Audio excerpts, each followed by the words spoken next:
Hi, this is David McCann for WebTNG. This video is a review of Presto Player, a new video player for WordPress. Presto Player has a large number of user interface and optimization options. There are several video hosting options. There is the ability to make videos public or private. There are analytic options. There are Gutenberg blocks and an Elementor widget. In other words, it's very full-featured, especially for a new plugin. In this video, I'm going to do a walkthrough and review so you can decide if it might be something that's a good fit for you. Presto Player comes in a free version and a pro version. The free version is available in the WordPress plugin directory, and let's start by taking a look at it. I have here a testing site using the Cadence theme, and I have Presto Player free version installed and activated. When we look at the admin, we see that Presto Player adds an admin menu item here, and there are three sub-menus. The first one here is Media Hub. And what this is you can add videos and set customization options to them and have a list here. And it's like a library. You can pick from this in other places to add videos, like to Gutenberg and Elementor or other page builders. So the way you add a video to the hub is you click Add New. And then the free version supports a self-hosted video, a YouTube video, or a Vimeo video. So the three hosting options. So I'm going to add a YouTube video. I'll grab the URL of one of my videos and we'll paste it in here. What we see here is that it loads the video, and then on the right side there are settings for customization. Some of these are pro-only settings, so we'll have to wait until we look at the pro version. But for the free version, you have the option to autoplay when the page loads, to play it in line, to select a poster image, which is an image that overlays the video on the page instead of the video thumbnail that YouTube chooses. And then there are 4 video presets that come with the free version. Default, simple, and minimal affect the type of controls that are available here. See, here now we have going back 10 seconds, forward 10 seconds, shows the time. You can make it full screen. So let's go to minimal, and you can see it shows none of those controls. And we look at simple, and it shows just the player and full screen. An interesting one is course. And what course does is it uses a cookie to save the viewer's place. So if you were having a course, it would save the progress of the user in the video. If they left the page and came back, then they'd be able to pick up where they left off from. So that's a nice feature. And the pro version lets you create your own presets, and we'll look at that, and that's where a lot of the power is. And then there's global player branding. So with Pro, you can set a logo, but with the free, you can change the color, the accent color or brand color, like for example of this button. So let's try to find a green color. See, we have it here and here, and we'll save the branding. Okay, and so we'll give this, let's see, the title. Okay, and we'll publish that. This kind of looks like the Gutenberg interface, you know, and it's like that, but this isn't actually a full page. This area here is just for adding videos to the hub. So we go back to the Media Hub, and we see here is the video that we added. Now there's also here a short code. So you can use a short code anywhere in WordPress where you can add a short code. There's also a PHP function. So if you're using PHP, then you could use this function here. So that's the Media Hub. Then Analytics is a pro-only option. And then there are settings. In the settings, you have the option to set your global branding, which we did for the color. Some people won't want analytics collected. They'll just want to use Google Analytics or something else. But if you have Pro, you can use analytics, and we'll look at that a bit. And then there's uninstall options. That's to remove the data on uninstall. So that's often a hallmark of a good quality plugin, is that it doesn't leave around a lot of orphaned settings when you uninstall them. So that's nice to see. And then under integrations, again, analytics is a pro option. So you have some Google Analytics options here. And then Bunnynet is also something that you use with the pro version. And this is a link to learn about setting up Bunnynet for your videos. Okay, so that's the admin menus that Presto Player adds. Now let's go into a Gutenberg post and take a look. So we'll add new, we'll call this, and when you're in Gutenberg, there are two ways to add the Presto Player. So over here, there's a stylized P, the icon for Presto Player. And if you click on that, it opens the Media Hub. And here you can see that it has the video that we added to the Media Hub. And if we add it this way, it's going to bring the settings over that we set when we added the video to the Media Hub. The other way to add a Presto Player video is to use one of the Gutenberg blocks. And the free version comes with 3 blocks. This one is if you're self-hosting the video.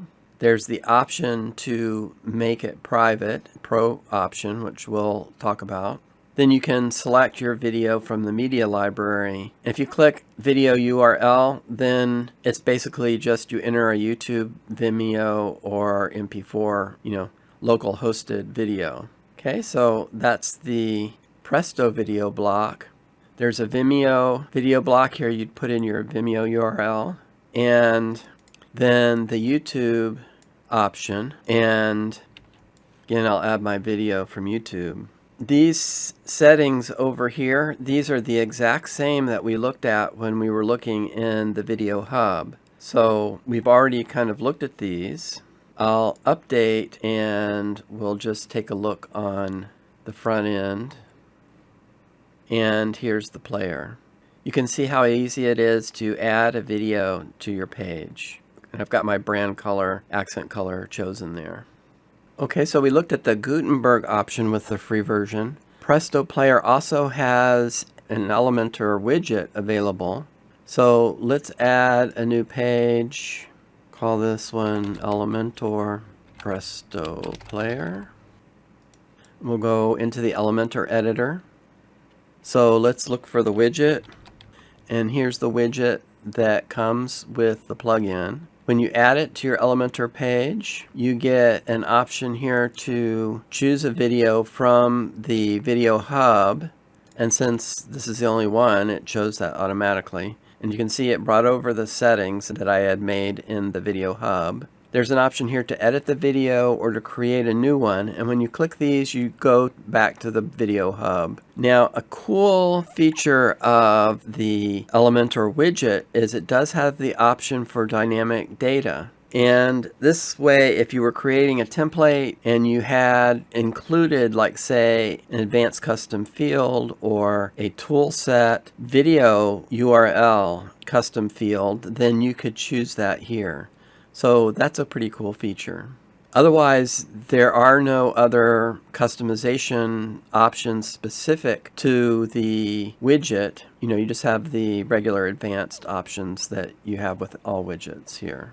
So I'll save that and we'll go take a look. Same thing, there's the Presto Player. So you see it's easy to use with Elementor also. Okay, now let's go take a look at Pro. I've enabled Pro, and let's take a look and see what's different here in the settings. When we go in and look at a video in the Media Hub, we can see that all of those settings which were Pro only are now unlocked. So one feature we have is the ability to add chapters. So let's just do that. And the way you do that is you just add the timestamp here and then a title.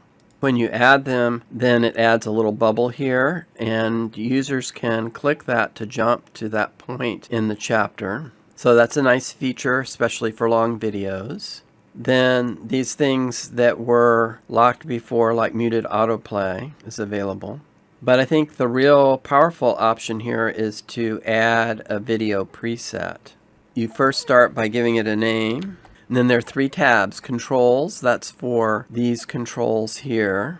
And you can turn the different options on or off. So for example, if we click the speed option here, it puts the cog where you can adjust the speed. These are all things that you're probably familiar with, the option to go to full screen. And if you want a simple one, we could say remove the timestamp and remove the speed. And then there's this option here for your layout, basic or stacked. See how the progress indicator here is in line? When you click stack, then a duration bar goes above the controls.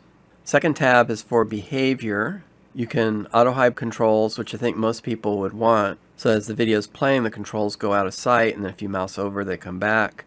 This option that we mentioned before to save the play position is good for courses, so people come back to the page, they can pick up where they left off. Sticky on scroll would move the video to the lower right corner when you scroll. And then for YouTube, these two are important. These are your customization options. For YouTube, this one hides a lot of the YouTube branding, and I think it's called experimental because, YouTube can change up how they want to do it at any point. But right now we'll see what that does. And then lazy loading is another important option, and what this does is normally when you load a page with the default YouTube embed block, the page loads all of the YouTube controls and content. But if you do the lazy load, then it won't do that. It'll just show the start screen. Let's add a video thumbnail to this, and we'll have the lazy load option. And then some style options. You can hide the logo if you had specified ones. You can have rounded corners. This caption default is like you normally see, where the captions run across and white across here. But the other option is to have a full caption, and in that case you have a bar across the bottom and the caption is in the bar there. And so if you chose full, then you would use this to specify the caption background. Okay, so I'm going to save this. And let's see, I think I said we were going to pick an image here. I uploaded an image previously. Alright, so I've got an image on there. These, the global player branding, the logo's unlocked, we have the colors. In advanced, this is just the default classes, that you can add to a block. So let's update this. Here it is in the hub. Then the analytics are unlocked. Here you would see the number of views. You could see the watch time and get an idea where people are dropping off. If you have logged in users, you could see the top logged in users. You can set the time duration for your report. You can look at the top videos and how many views they have. This is nice to have some basic analytics on your site so you don't have to go to Google. Then in settings, this is the same as we saw before. We would enable analytics here if we wanted to show those. And it has this auto purge data things. It saves the analytics in your database, so to keep the database from getting too big, it'll delete out data older than 90 days. So that's a good option to have turned on. And then, as we said before, the uninstall option. And then, not surprising, there's a license page for the Pro version, so you'd expect that. Let's go and add a new post. Okay, and let's add our video from the hub. It lets us know that it's using a reusable video. And let's publish that and go and view the post. And here is our player. You notice it doesn't have the speed option because we disabled that. It doesn't have the time options. Here's the show chapters feature. And when you stop the video, it shows now my videos from my channel. As an option, it's not showing videos from other channels on YouTube. So that's that feature there. Let's go back into our post and let's remove this now. So one more thing I wanted to show you then is that with the free version you get this Presto Vimeo block, the Presto YouTube block, and the Presto Video block, which is for the self-hosted. We have 3 other blocks now. We have 2 Bunnynet videos, one for public videos and one for private videos. Add a Bunny video block, then you put in your API key and you go through a wizard here where you're going to click your video and it'll add it. And then you get this private video block, which I think is supposed to say Presto private video. And if you click on that, then you have the option to make the video only visible to logged in users. And there's a warning here that private videos use PHP to stream your video, and keep in mind this will use disk space and bandwidth. So it might not be appropriate for all hosting plans. So that's something to keep in mind if you're going to do any self-hosting there. That's a look here at the Pro version. The Elementor widget doesn't change. There's no enhancement to the Elementor widget between the free version and the Pro version, so we've looked at that. So let's go now to the discussion and conclusions.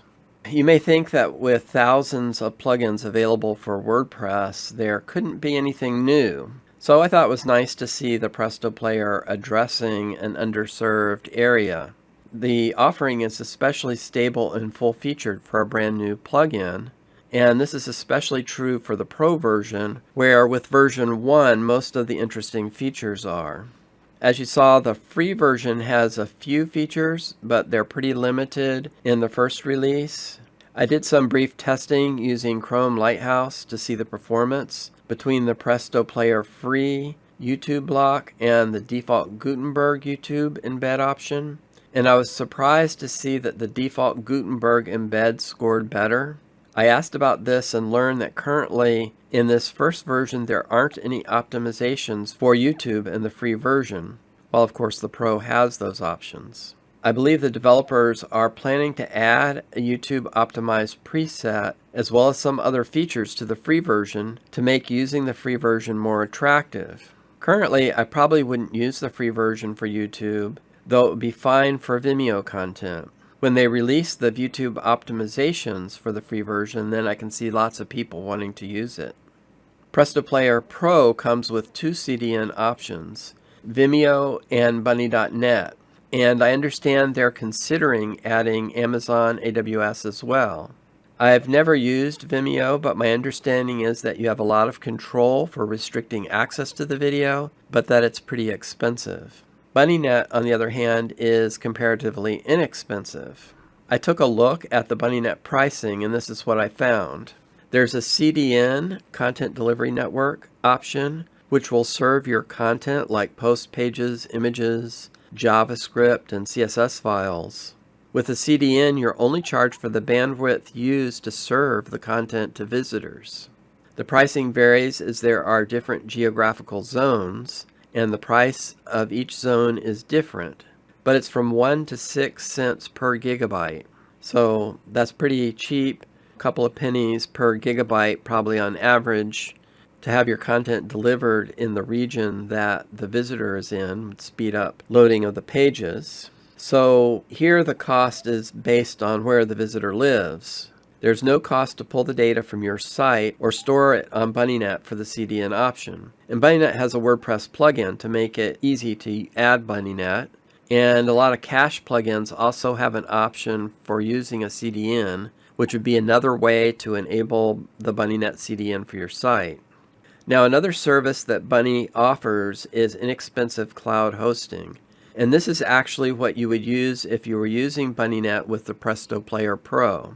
There are 2 parts to the cloud hosting cost. First, you pay a storage of up to 11 cents per gigabyte per month. On top of the storage cost, there's a bandwidth charge, which is the same as the CDN bandwidth charge.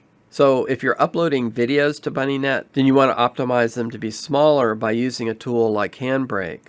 YouTube currently does the optimization for you when you upload a video to YouTube, but Bunnynet doesn't do that. So to avoid paying extra fees, you'd want to optimize your videos. Even though there are 2 charges for hosting videos on Bunny.net, the cost is still very small.